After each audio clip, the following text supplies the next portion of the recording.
اللہ کے کلام کو اگر میرے آقا صلی اللہ علیہ وسلم وضاحت نہیں کرتے، تفسیر نہیں کرتے، تو دنیا کا کوئی شخص نہیں سمجھ سکتا تھا کہ کیا مطلب ہے۔ نماز فرض ہے نا، لیکن نماز کیسے شروع ہو اور کس طرح سے ختم ہو؟ پورے قرآن کو پڑھ جاؤ، ترجمہ پڑھ جاؤ، نہیں معلوم ہوگا۔ رکوع کا ذکر ہے، سجدے کا ذکر ہے، قیام کا ذکر ہے، لیکن نماز شروع کس طرح سے ہو، ختم کس طرح سے ہو، یہ صرف رسول اللہ کے بتانے سے معلوم ہے۔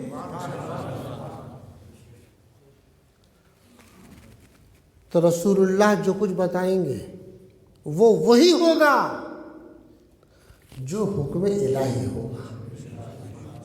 اطیعوا اللہ واطیعوا الرسول، رسول اللہ کے حکم کو بجا لاؤ۔ آگے ہے وَأُولِي الْأَمْرِ مِنْكُمْ، ائمہ دین مجتہدین۔ دیکھو سمجھانے کے لیے بتا رہا ہوں، ایک بہت بڑا ڈاکٹر ہے، بہت بڑا ڈاکٹر ہے، مریضوں کا علاج کرتا ہے، لیکن وہ بھی مشین کی پیروی کرتا ہے۔ جو دوا لکھتا ہے اس دوا کے بارے میں وہ پڑھے ہوتا ہے تو وہی دوا لکھتا ہے، وہ بھی پیروی کرتا ہے کس کی؟ اس ڈاکٹر کی جس نے مشین کو ایجاد کیا، اس ڈاکٹر کی جس نے دوا کو ایجاد کیا۔ یہ سمجھانے کے لیے بول رہا ہوں۔ جو ائمہ دین مجتہدین ہیں ان کا علم بہت زیادہ، لغات عرب پر ان کو مہارت، قرآن کریم میں جو احکام سے متعلق آیتیں ہیں ان پہ مہارت، احادیث میں جو احکام ہیں ان پہ اس پہ مہارت، سلف کے فیصلے پر مہارت۔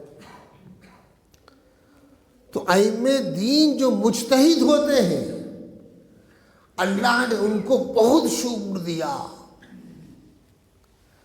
پیارے آقا صلی اللہ علیہ وسلم کے پردہ فرمانے کے بعد 20 کے قریب مجتہد صحابہ ہوئے، باقی 1 لاکھ سے زائد صحابہ اور مجتہد صحابہ کی پیروی کرتے تھے۔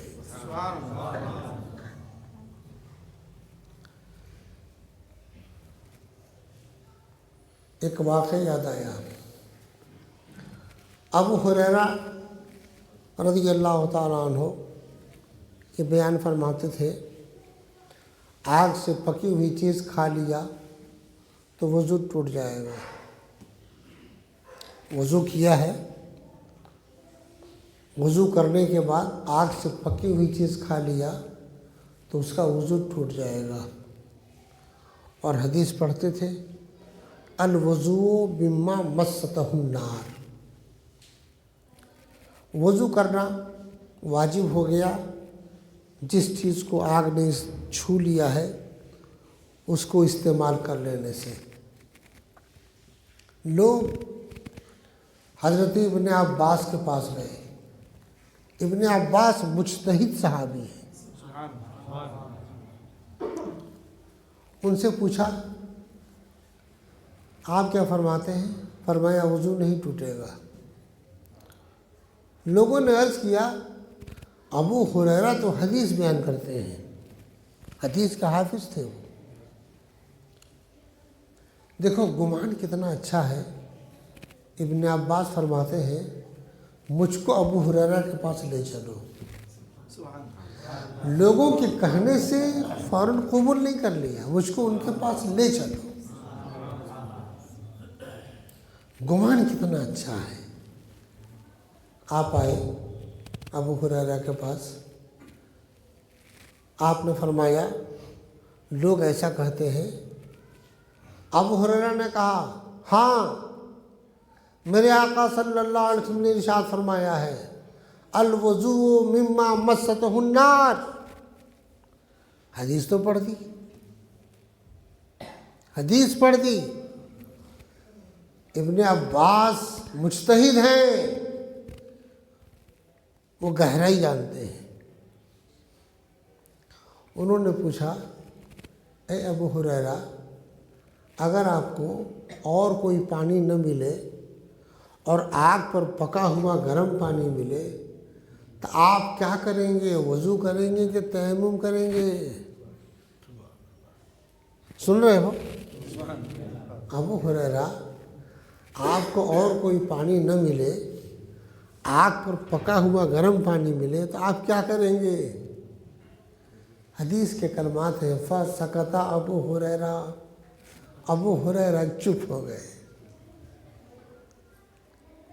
ابن عباس نے لوگوں سے فرمایا یہاں وضو کا معنی ہے کلی کرنا.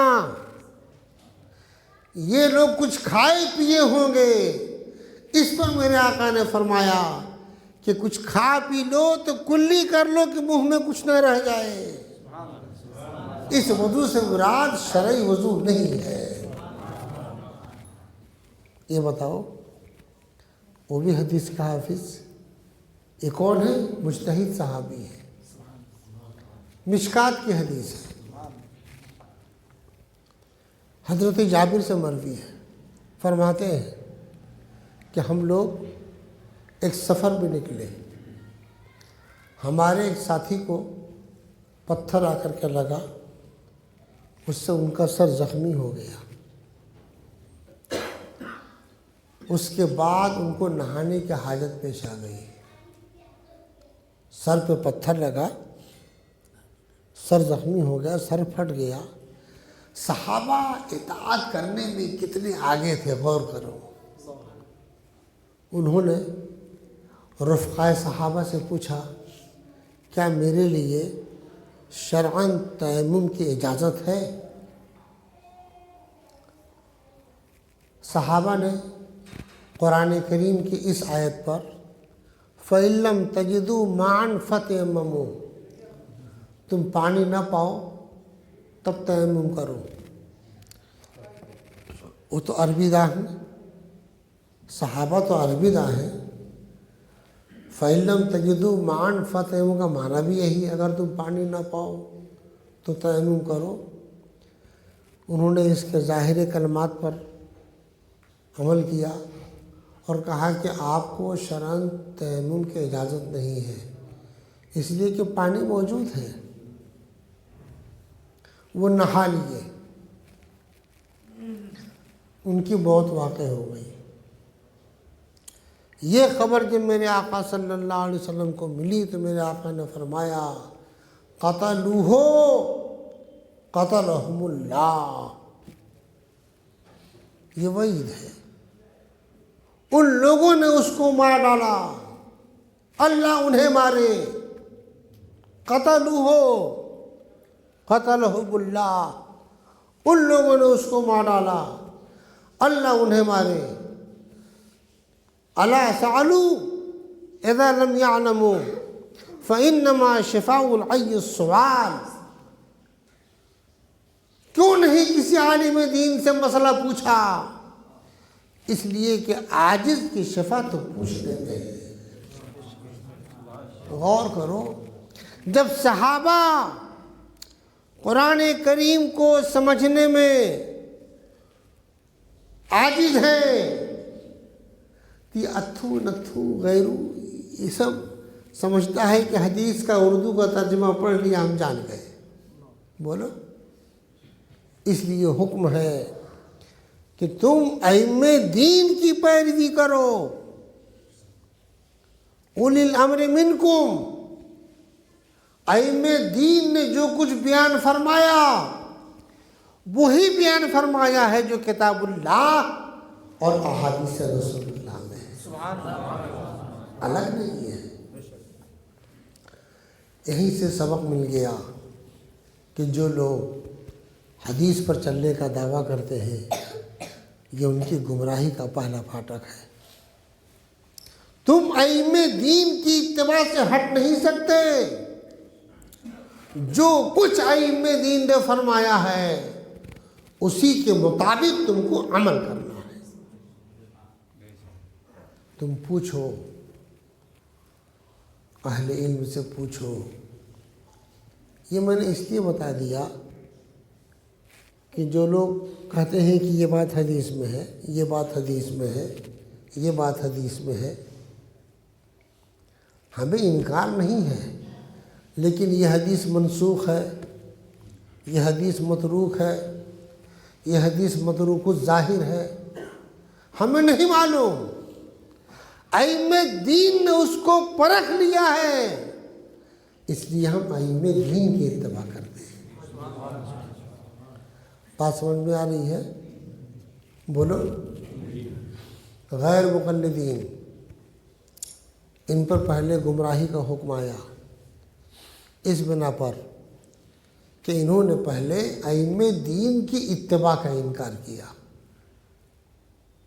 بات سمجھ میں آئی؟